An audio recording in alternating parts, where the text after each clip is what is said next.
Baik, pemirsa, Anda menyaksikan Breaking News dan saat ini kita bergabung dengan konferensi pers David Ozora terkait kepulangan David dari Rumah Sakit Mayapada Kuningan, Jakarta Selatan.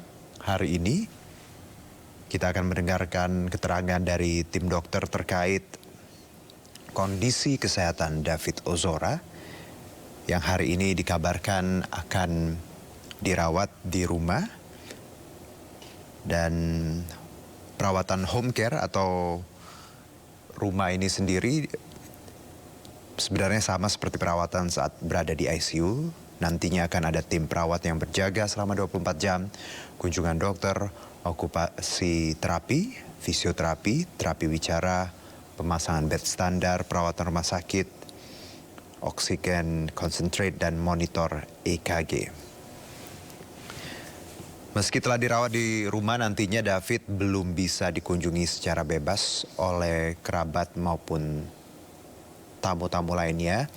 Karena nantinya perawatan di rumah atau home care ini masuk pada penanganan perawatan tingkat tinggi.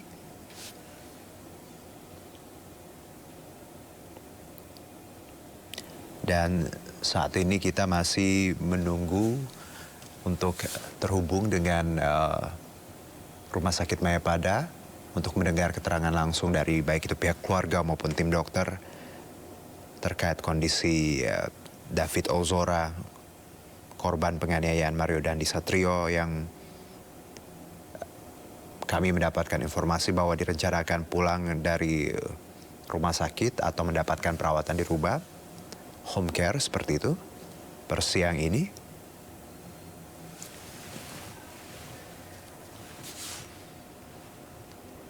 Seperti yang kita ketahui,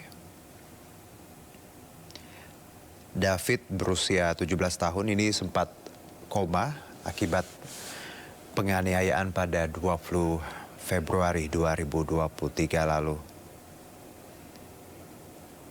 Dari informasi yang kami dapat, memang kondisi David saat ini masih memerlukan terapi kognitif dan motorik untuk 6 bulan ke depan. Kita juga memberikan multi aspek treatment dan kerjasama tim yang baik di rumah sakit ini memberikan manfaat yang cukup besar buat si David. Ini kurang lebih perubahan itu mulai tampak itu minggu keempat. Pertama sekali itu motoriknya mulai membaik. Yang kedua itu disertai dengan kesadarannya yang mulai membaik. Jadi mulai bisa berespon terhadap lingkungan dan juga mulai bisa mengikuti komen. Akan tetapi walaupun kita sudah pulangkan hari ini masih membutuhkan treatment yang cukup panjang. Karena dari sisi kognisi atau pikirannya itu masih membutuhkan pelatihan dan masih membutuhkan untuk pemulihan. Dan motoriknya pun, motorik halusnya masih belum sepenuhnya membaik. Jadi ini memang masih membutuhkan treatment yang agak cukup panjang sehingga dia masih bisa pulih. Nah, jadi kita pulangkan hari ini itu karena dari segi motorik jauh lebih membaik, kognisinya juga membaik walaupun belum 100% mendekati normal, tetapi ini sudah jauh membaik dibanding kondisi awal itu koma. Nah, yang berikutnya itu dia sudah bisa melakukan aktivitas sehari-hari seperti makan, minum, seperti kayak sehari-hari seperti main handphone sudah mulai bisa. Tetapi dari sisi kognisi masih membutuhkan treatment yang masih cukup jangka waktu panjang, sehingga dia bisa pulih seperti sebelum kena trauma kemarin. Kurang lebih summary dulu.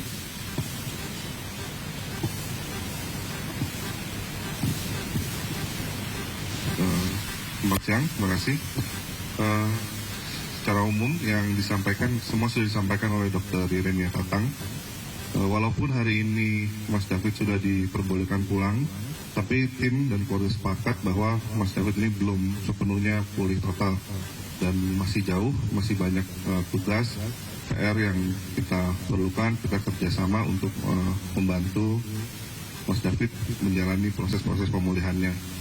Oke, hari ini walaupun sudah dibolehkan pulang, tapi tetap tim rumah sakit akan memberikan pemantauan observasi berkala dan terus bekerja sama dengan keluarga. Tim sepakat bahwa Mas David ini sudah melewati masa akut, melewati masa kritis, dan sekarang ini memasuki fase yang selanjutnya, yaitu fase pemulihan.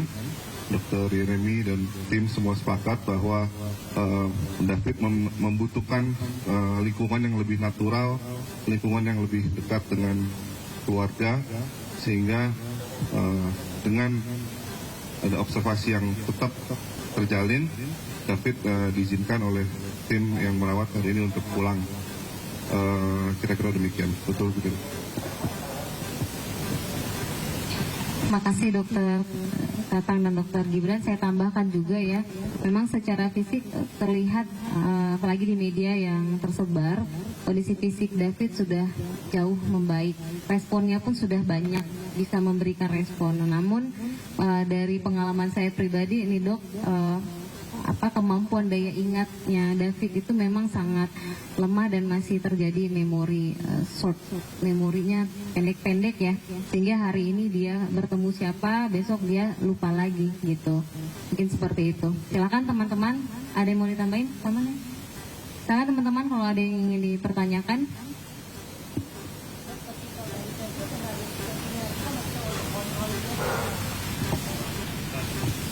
Dia masih akan menjalani proses fisioterapi berkala.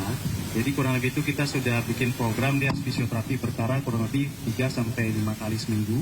Dia akan menjalani fisioterapi fisik, latihan terapi fisik di sini 1 bulan ke depan. Dan juga kita akan memberikan dia latihan memori dan juga latihan kognisi dan juga cognitive behavioral therapy. Jadi kita akan benar-benar memantau yang namanya, kita takut yang namanya ada PTSD atau kejadian yang traumatik pasca trauma.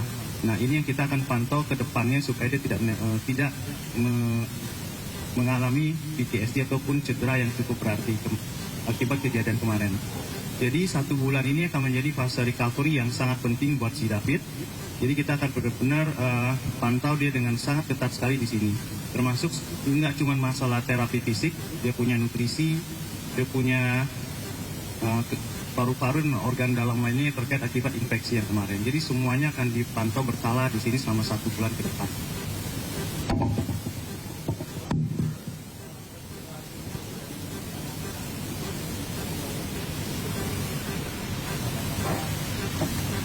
Ini pertanyaan yang cukup bagus, tapi susah dijawab. Karena ini kondisi ini akan berbeda tiap-tiap orang sih.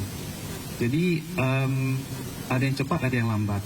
Memang secara kita lihat dalam waktu 50 hari ini pemulihan progresnya cukup signifikan dan progresnya cukup drastis. Tetapi biasanya untuk ke motorik halus, untuk kognisi yang tersisa, itu memang bisa membutuhkan waktu sampai berbulan-bulan bahkan bertahun-tahun. Nah, ini sekarang tinggal melihat daripada kondisi otaknya sampai seberapa banyak bisa pulih. Untungnya David ini masih muda, maka recovery-nya jauh lebih cepat dibandingin orang yang lebih tua. Tetapi bagaimanapun juga ini waktu awal pun kondisinya koma. Jadi memang dia membutuhkan waktu sedikit lebih pelan dibandingin kondisi yang lebih ringan. Gitu.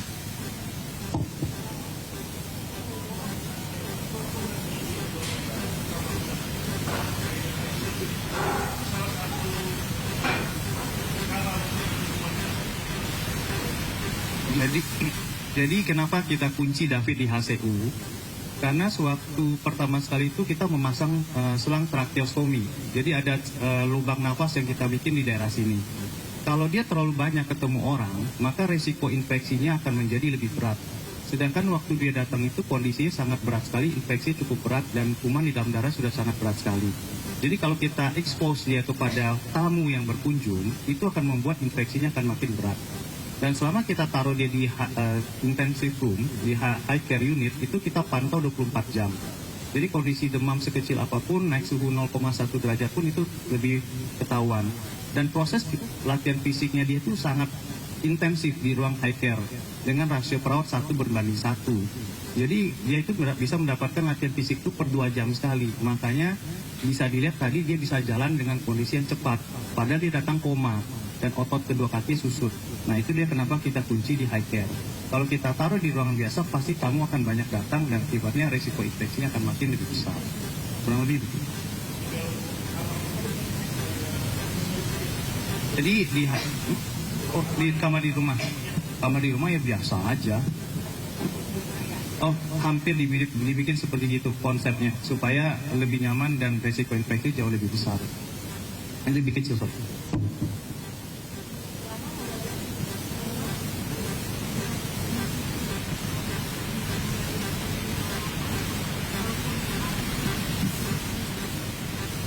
Yang seperti yang tadi pertanyaannya. Ya tadi dokter udah jawab bahwa tergantung kondisi tubuh masing-masing dan bagaimana kondisi otak David akan memicu terkait kognitif atau halus yang tadi ya dok ya. Yang lain? Yang terakhir ya, belakang sana.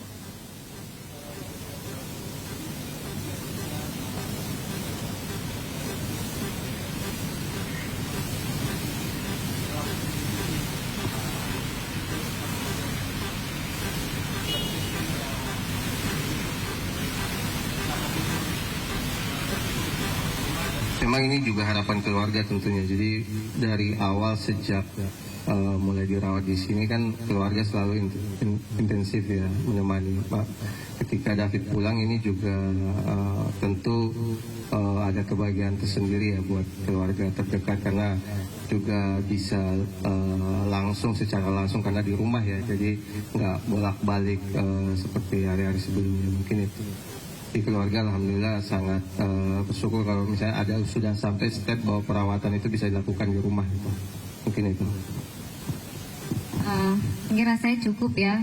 Sekali lagi kami dari keluarga menyampaikan terima kasih yang sebesar-besarnya kepada tim dokter dan tim rumah sakit Mayapada untuk seluruh upaya keras terhadap perkembangan David hari ini, dan kami juga berterima kasih kepada seluruh masyarakat Indonesia, teman-teman awak media yang selalu mendoakan, yang terus bertanya bagaimana kondisi David hari ini. Itu akan menjadi dan selalu menjadi support bagi kami dan keluarga. Rasanya cukup demikian ya dok. Dari paman juga udah ya. Ada lagi? Satu lagi? Oke. Kita sampaikan juga di beberapa media biaya rumah sakit David tercover 80%-an mungkin dari asuransi karena ada beberapa juga yang tidak seperti itu.